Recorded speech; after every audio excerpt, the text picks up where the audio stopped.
Hi there. I hope you're feeling well, as always.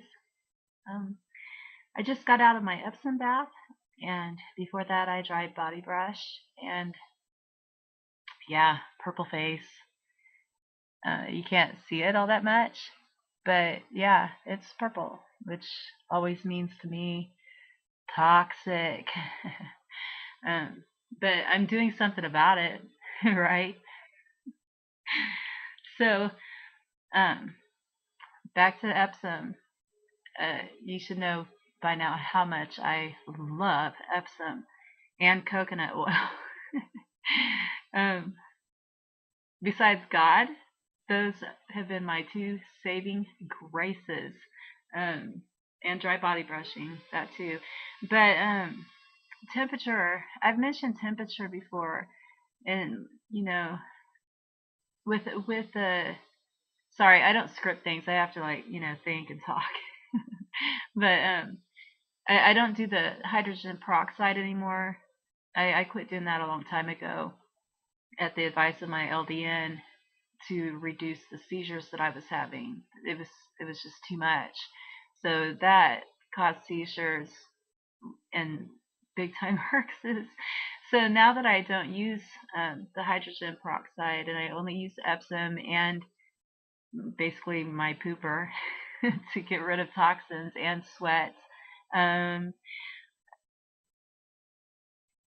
the temperature of the water when okay, I use it for different techniques, the Epsom baths. I use it to kill germs, and I also use it to draw swelling and bacteria and whatever out through my skin. I've observed since 2012, since I've been doing this, I've observed patterns that you would not believe.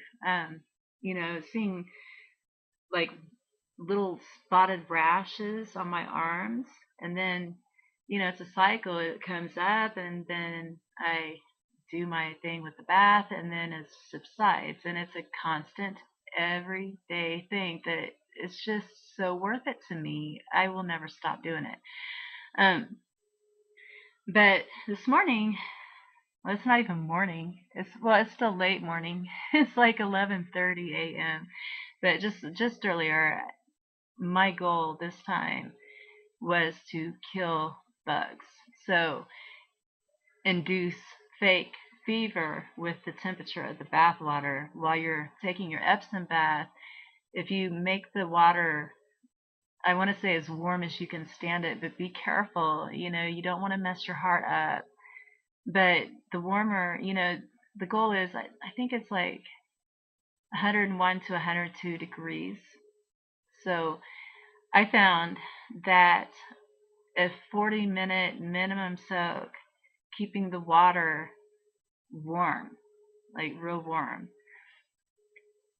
is very, very effective in killing bugs. I mean, people don't have to believe me or not, but I know how I feel. And yeah, I've had things to compare things to, and I this is my third day now of feeling great. Even though I've been tired, I've been sleep deprived. I've gotten sleep, but I'm talking. Wow. I need to just like be quiet about that. So yeah, the temperature of the water is so important. You want it hot to kill it. You want to induce that fever. And right now, I'm sweating like crazy. My face is purple. I believe I've induced that fever. Hold on.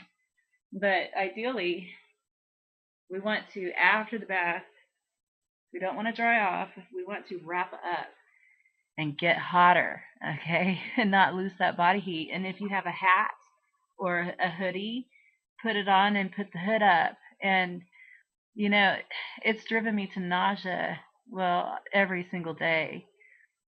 The more it seems to me like it's a possibility that the more spirochete bacteria, different things that are in the blood, right under the skin, in the capillaries, whatnot, I mean, remember they go anywhere they want to.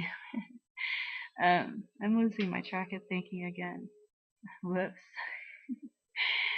But I mean, okay, so back to hot water. Yeah, keep warm. Yes, expect the possibility of some nausea. I've got a trash can right beside my bed. I keep it there. I very rarely vomit in it, but I gag in it plenty. And I use it to spit my oil out when I pull oil. Um, yeah, and speaking about oil, the coconut oil, I've said before more than once that has replaced my conditioner for my hair.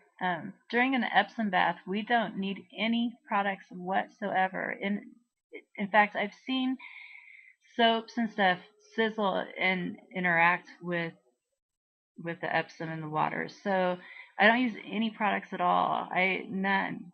So after the bath, I rinse my hair out really good and get all that Epsom out. And then with it dripping wet, I get, a glob of coconut oil and I mush it into the ends of my hair and I gently brush it through with it, a brush that does not harm my hair. Or a wide tooth comb would be ideal. But yeah, it's preserved my hair tremendously. Uh, yes, I need a trim, but I could probably use maybe an inch off, but at the same time, my ends even still look great. The coconut oil just rocks. Another cool thing about it is as your hair cools off, if you're a female, and you like hair, this is neat to know. As a styling product, the coconut oil, we have to remember the properties of it. When it gets cold, it gets solid. So I add that to my hair. I brush it through. It coats my hair really good. And yeah, my hair looks funny. It's like half dry and half not. But see, I'm getting lost. I yeah, that's what happens after I take a really, really warm, hot Epsom bath.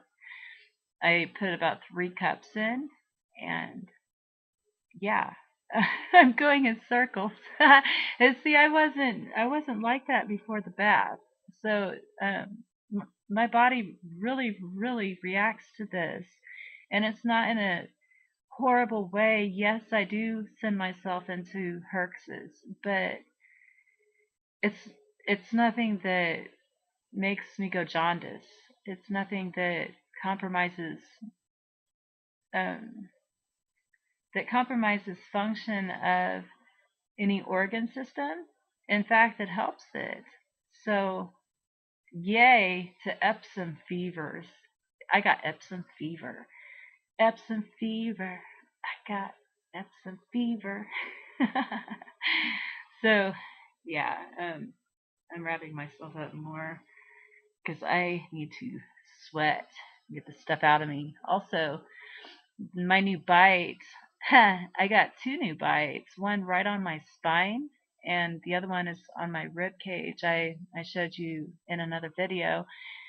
My videos are dated or tagged by date, so people can search up Limey Lindy on YouTube and then the date, like whatever day they're looking for, and you'll probably find it.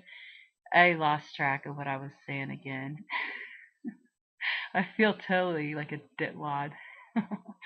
No, but like, okay, back to the coconut oil and how it can be manipulated like into a styling product when it hardens and firms up with your cold hair that's wet.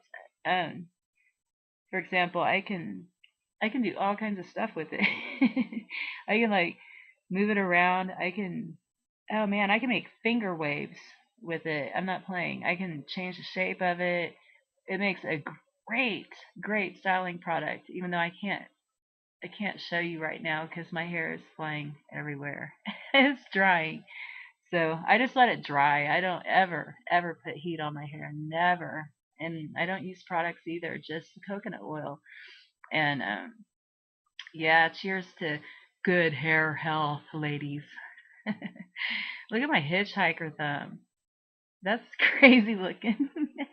My other thumb is not like that. Look, we got this thumb and that one. And yes, my fingers are also crooked on this hand. They've been like that since I was a child. And this hand too. They're, I don't know if you can see. Look at that. Yeah, easily harmed. So if I want to knock somebody out, I gotta like put some gloves on or something, or better still tape up my hands and my wrists so I don't like break my own bones. As if I would do that though. I still want a punching bag, and I still want that those long body, like those things that you kick. I can't remember. I want to call them body bags, but that's just morbid. Okay, I'm gonna let you go, and I'm gonna sizzle with a fake fever. Yeah, and if I get nauseous, well, you know, there's a lot worse things that I can be going through. I know that for a fact. And also, something that helps is taking Benadryl.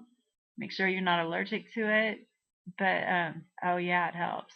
Helps a lot with Herx symptoms, which when you think about it, it is a type of allergic reaction. It's a histamine response that causes the swelling, that causes the herxiness that we all love so much. No rages for a while. Gosh, I love it, and I love you. I do. I'll talk to you later. Bye bye.